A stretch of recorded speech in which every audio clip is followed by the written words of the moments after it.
Welcome to the Explainer. So, today we're going to crack the code on a story you think you know. You know, the one with the magic pumpkins, the fairy godmothers. It's that polished, perfect version we all grew up with. But what if I told you it actually began with feathers, bones, and blood?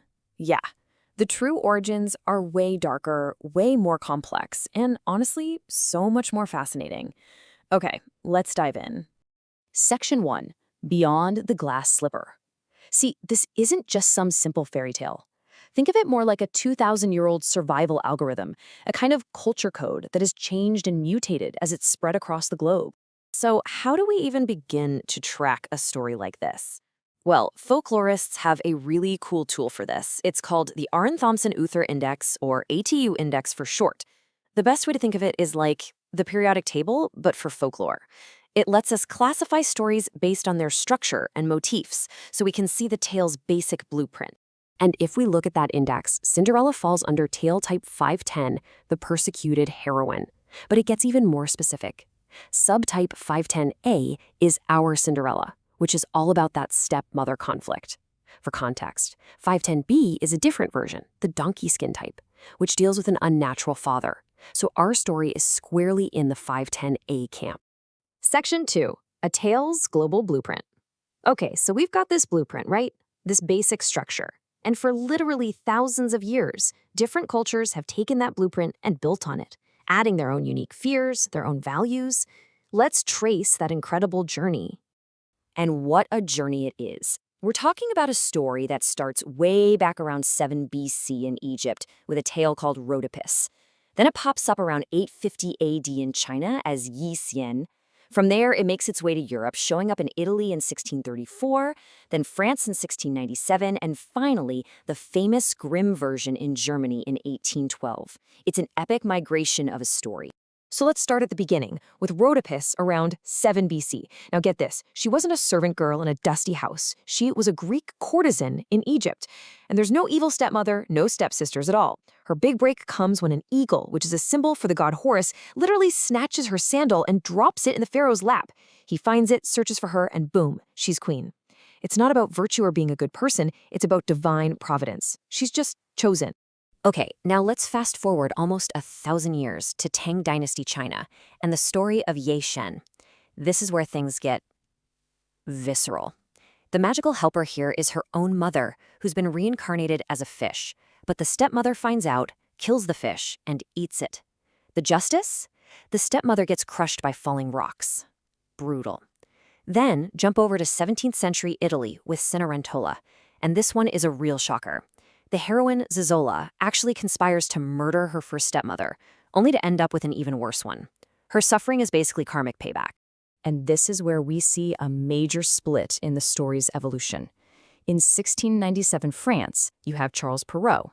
He completely sanitizes the tale for the royal court. He's the one who invents the fairy godmother and that famous glass slipper. It was a symbol of luxury, a tamper-proof ID for the wealthy. But then you get the Brothers Grimm in 1812 Germany, and they go in the complete opposite direction.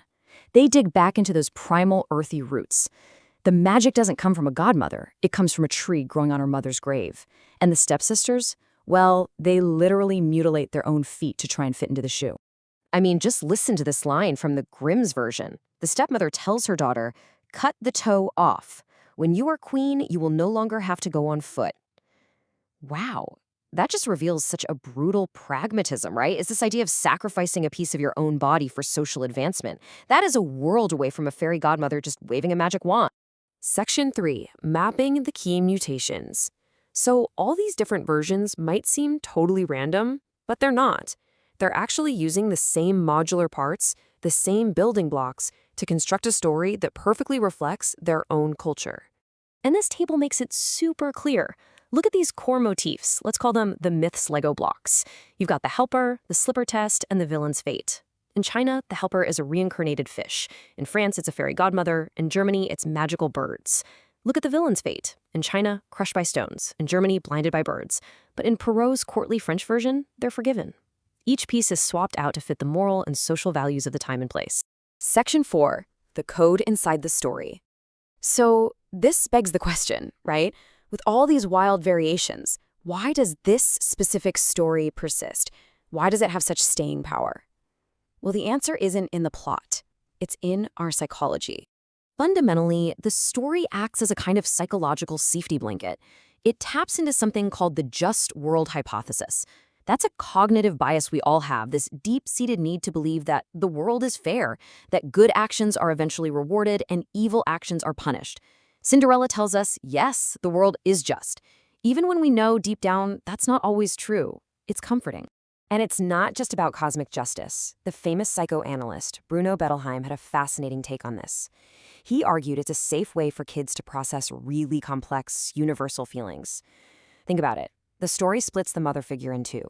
You have the perfect, idealized, dead mother, and the cruel, demanding stepmother. This allows a child to safely project their anger and frustration onto the bad mother without feeling guilty about being mad at their actual mother. But of all the symbols in the story, the one that carries the most cultural weight is, of course, the shoe. So why is the test always a shoe? What is that really about? While the shoe's meaning is totally dependent on the culture, in China, Ye Xian's tiny golden shoe is directly linked to the aesthetic of foot binding. The test isn't about uniqueness. It's about having the most idealized, smallest foot. But then you look at the West. Perot's glass slipper is something else entirely. It's a symbol of new industrial luxury, something man-made and perfect. And because glass can't stretch, it's the ultimate tamper-proof ID. It proves you are uniquely. Section 5, the true meaning of ashes. Okay, so let's strip it all away. Forget the magic, forget the pumpkins, the fairy godmothers, all of it. What is the story really about at its core? First off, the story is not about being rescued. It's just not. This idea of waiting around for a prince or a fairy godmother to come save you, that's a much later, much more sanitized addition to the myth. No, what it's really about is achieving recognition after you've been made invisible. It's about that desperate, fundamental human need for an objective proof that says, I exist, I am here, and I have value, especially when the world around you is telling you that you have none. And that brings us to the final crucial point. The magic was never the point. The point was the ashes. By cleaning up the story, by making it all about glass slippers and fairy dust, we've forgotten the core lesson. And that lesson is that real transformation is impossible without first enduring the trial by fire. You have to sit in the ashes. You can't rise if you haven't first been through the worst of it.